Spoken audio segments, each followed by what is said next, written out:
Hi, anyone and everyone. This is Kim, the Humble Hermit with Come As You Are Oracle.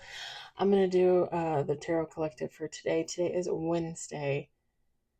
It is February 11th, 2026. You may follow me on the tube, my blog, or not. Totally up to you.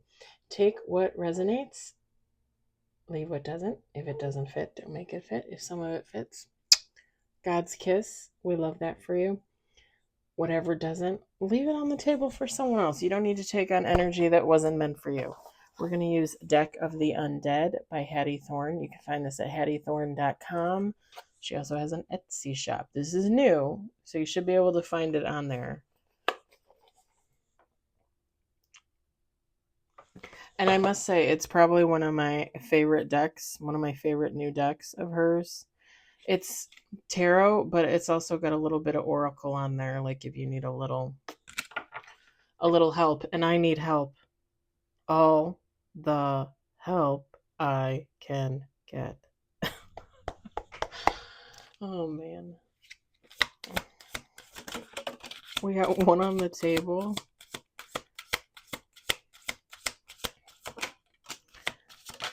Oh, tree on the table. We got 3 on the table. We've got 1 major.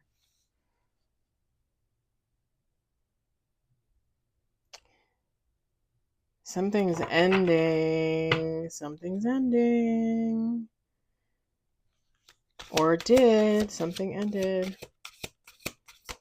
Something's over. It's like double in the cards. And I literally was just thinking about this card. Somebody or another reader was talking about it this morning, I think. I was watching like old readings from one of my favorite readers. I didn't realize his readings go like that far back because I couldn't remember. Like, how long have I been watching him? How long was he doing it before I watched him? And I was watching all these old readings, and he mentioned this card, and I was thinking about it on and off all day, and here's this freaking card. And I'll tell you which one it is when I show you the cards. 4 on the table. Oh my god. What is this? What is this? 5 on the table.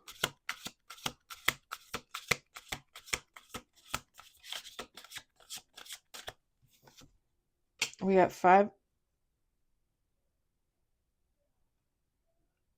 Wowza. Okay, we got 5 on the table, 1 major, no reverse. Let's do 2 more shuffles.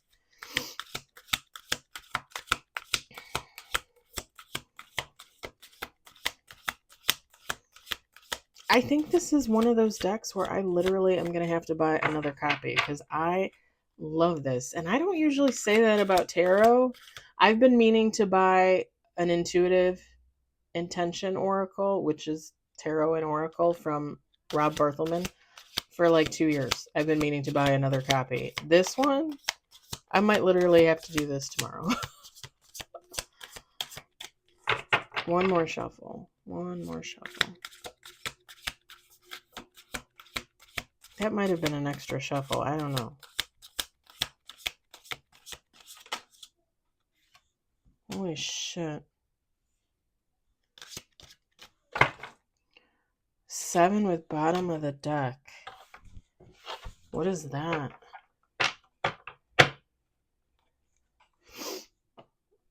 Wait, hold on. What is bottom?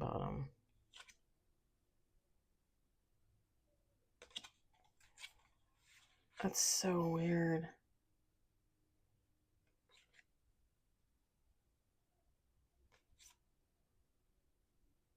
It's like better cards than this reading. All right, we got 7 with bottom of the deck. Let me line these up so I can. All right, we've got the World. Sorry, I know like there's like a glare, but I can't. Don't come for me. We got King of Wands. 6 of Cups. This is the card I was thinking about all day. This is the card the other reader was talking about this morning. We got 3 of Swords. Ten of Wands. The Hangman. Ignore my neighbor if you can hear her. She's really loud. And bottom of the deck, Ten of Cups. She's in the middle of moving. I think her boyfriend's down there with her, maybe, or her dad. I don't know. Anyway, I don't know. Feminine, masculine, take how it resonates. It doesn't matter. So with the World and the Six of Cups, that's an ending. Like, that's finito. Finito benito. And I mean, even look at this King of Wands. Hattie Thorne wrote on the bottom, the oracle part, ashes answer to me. It's almost like somebody ended something on purpose. Somebody set something on fire. Like, fuck it. It's done. It's over. Somebody might have been heartbroken. Somebody might have just heard torn to pieces. They set fire to it. I said they set fire to it, right? Look at this. Ten of Wands. Hattie Thorne wrote at the bottom, the burden is yours, but so is the fire.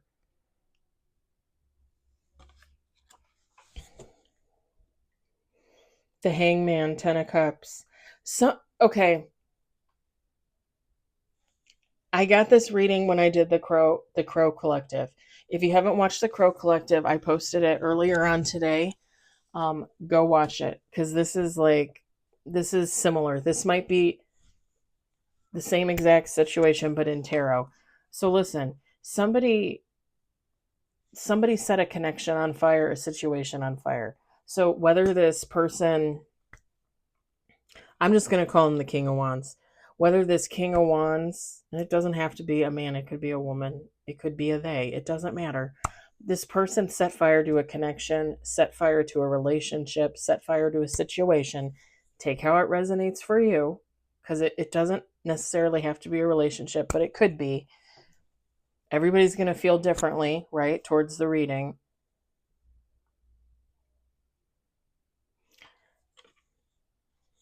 This was a mistake. Whatever this person, whatever this King of Wands put an end to, set fire to, it was their Ten of Cups. In the Crow Collective was about a person not being able to make a commitment, having a fear of commitment towards another person, a one of a kind, an anomaly, okay? And feeling like they were going to leave that situation, even though it was their person. It was in the cards. It was their person. They were going to leave that situation, do whatever they need to do, and I'll just swing back around later when I'm in a better place.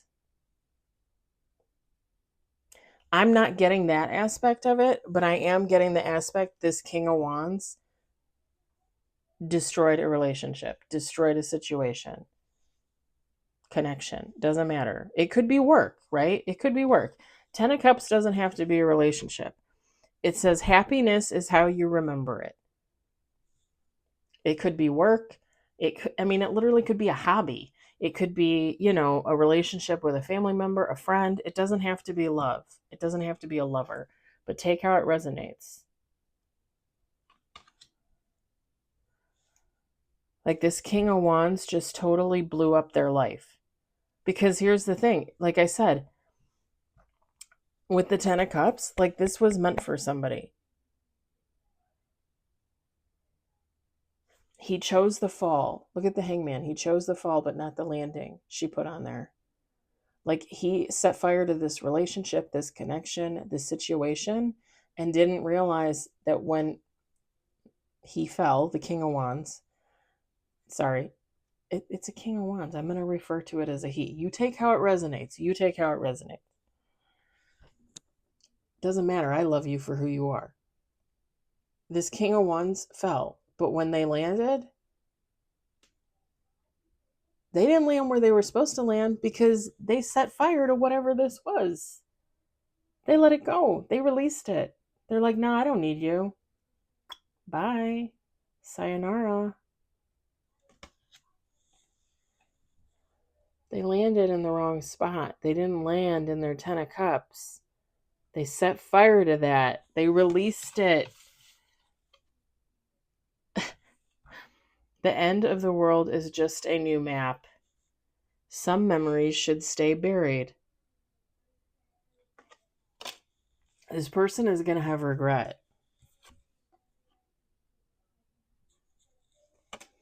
Whoever they released and let go, they might be in a 3 of Swords, right? You know, or the situation, right? If it was a job, whatever the case. But they're going to feel it.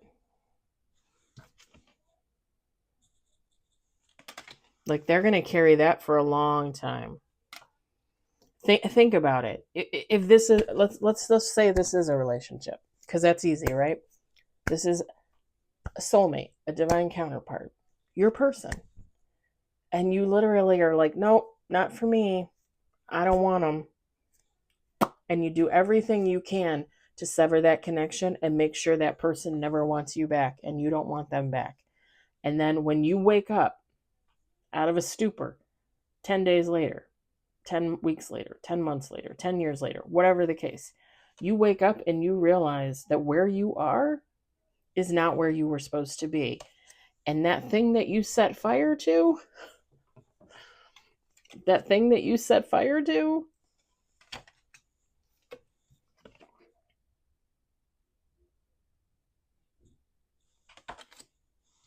was exactly where you were always supposed to be.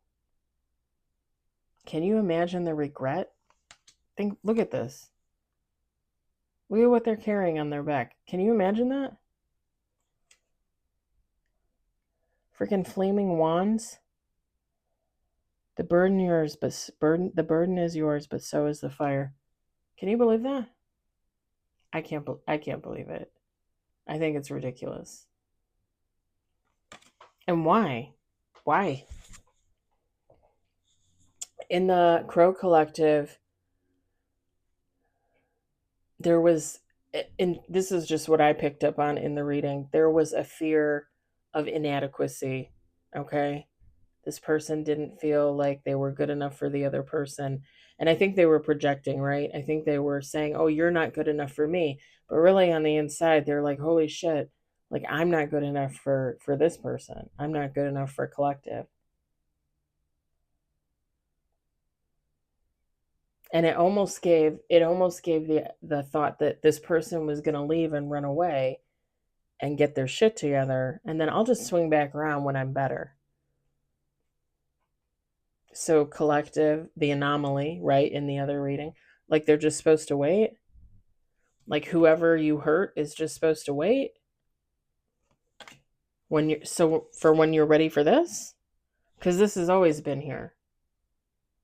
Somebody offered you this, you were offered this, and you were like, no. And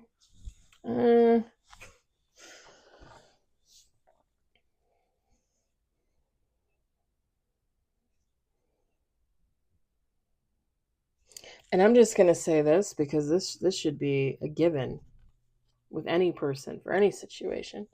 The world doesn't wait.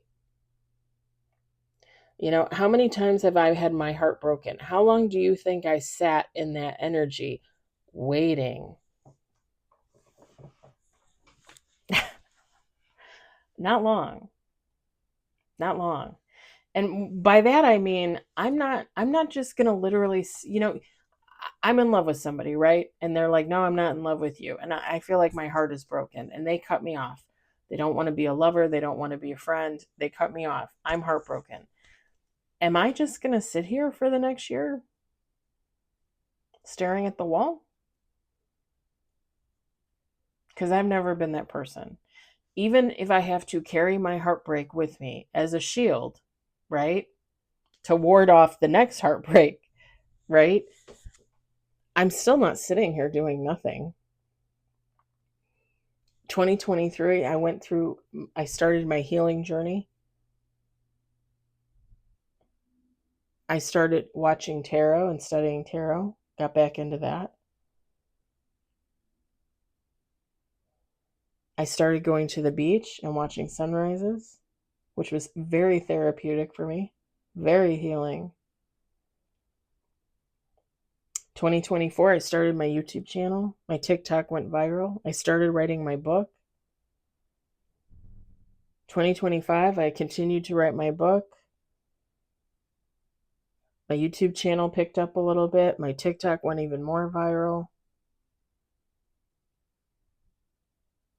I started taking classes at the end of the year. I restarted my fitness journey last year. The end of spring, beginning of summer. Like, I am constantly moving, even if I am heartbroken.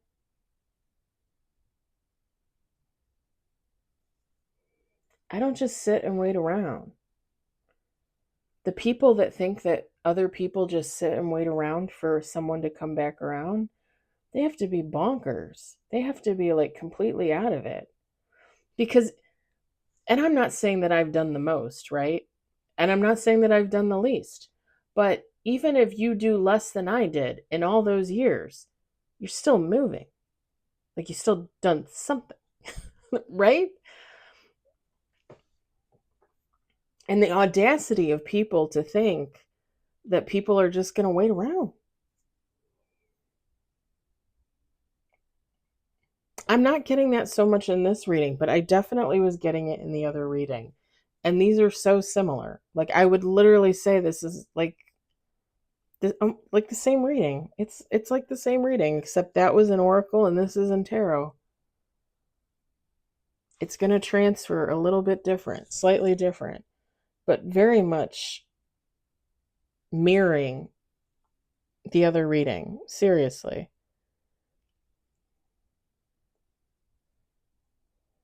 And the sad thing is whoever this is, like, at the end of the day, they're going to realize, like, I fucked this up.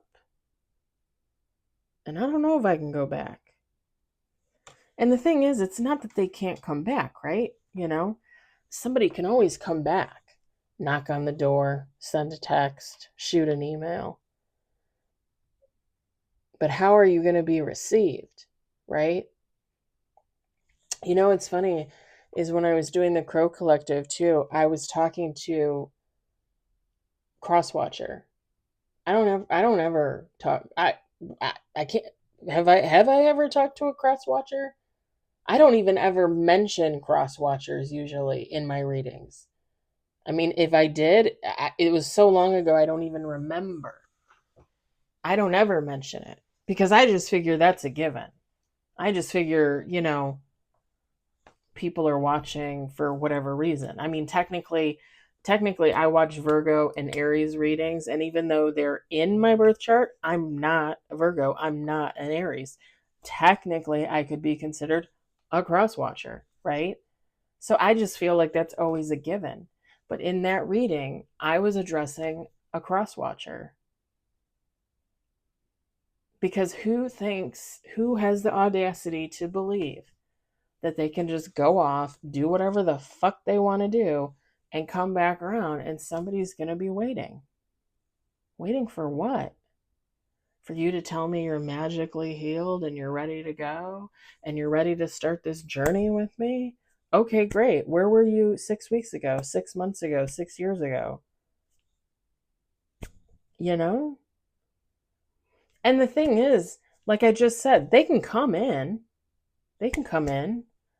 But how are they going to be received? What is the other person going to say to them? What would I say to them? What would you say to them?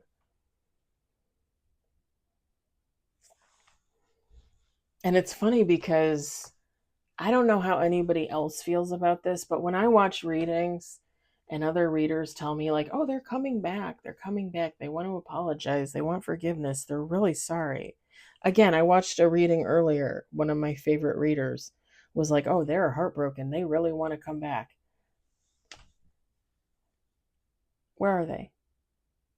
I can think of specific people in my mind and how long it's been since I've talked to them, since I've seen them. Where are they? And I'm going to say this, and I'm going to say this all day long. People are chicken shit. People will literally think about what they've done to someone else and literally not want to put in that effort, put in the humility right? Take on the humility that it would take to go in to a person and say, hey, I'm sorry. Can you forgive me? I shouldn't have done that. I shouldn't have fucked you over the way I fucked you over. People do not want to take accountability for their actions. And I've said this before, and I'm going to say it again. Of all the people that have ever done me wrong and fucked me over, lovers, friends, family, I have only ever had one fucking person come back and apologize. One. And her and I still don't talk. The relationship has gotten better in the last 2 years. Like, we see each other crossing paths at work. She starts when I leave for the day. So, and it's gotten better. Like, we say hi, how you doing, that kind of thing. But we're not back to the way we were before. I did reach out to her, I think it was in December, to say, hey, would you like to get together? She wasn't interested. And that's fine. That's fine. When she apologized to me, I wasn't interested in rekindling that friendship just because I had so many other things going on, having to deal with that, with her and that situation. Like, at the time, I felt like she was lucky enough for me to make the time to talk to her, to listen to her side of the story, because I had so much other stuff going on. Seriously.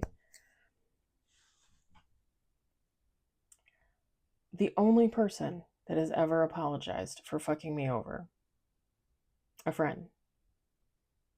One person out of probably, like, I'm just going to throw out a number, a dozen. We'll just say a dozen. It could be more, it could be less. We'll just say a dozen. One fucking person out of a dozen. Think about that. And she was really brave to do that. Looking at it from her side, she was really brave to do that. I give her props for that. I gave her props back then for doing that, for sure. Because again, 1 out of 12. I don't know who this is. I don't know who this King of Wands is. I don't know if this already happened. I don't know if this hasn't happened yet. But I'm going to address it as I did in the Crow Collective. Crosswatcher. Get your shit together. Quit fucking it up with people that you know are supposed to be your people, whether family, friends, lovers.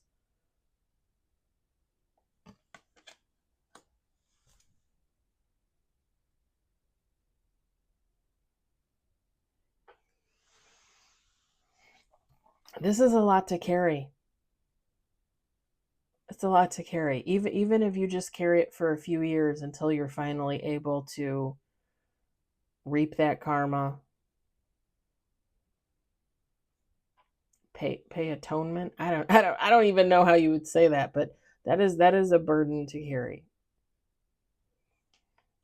And if somebody's really in their ego, I mean, this is something they would probably carry for a lifetime. That's a lot. That's a lot. I would not want to carry that at all. I'm going to leave it there. I hope it resonates for somebody. I hope you enjoyed it. I hope, if anything, you were entertained. I hope y'all have a lovely Wednesday evening. Tomorrow is Thursday. Business as usual.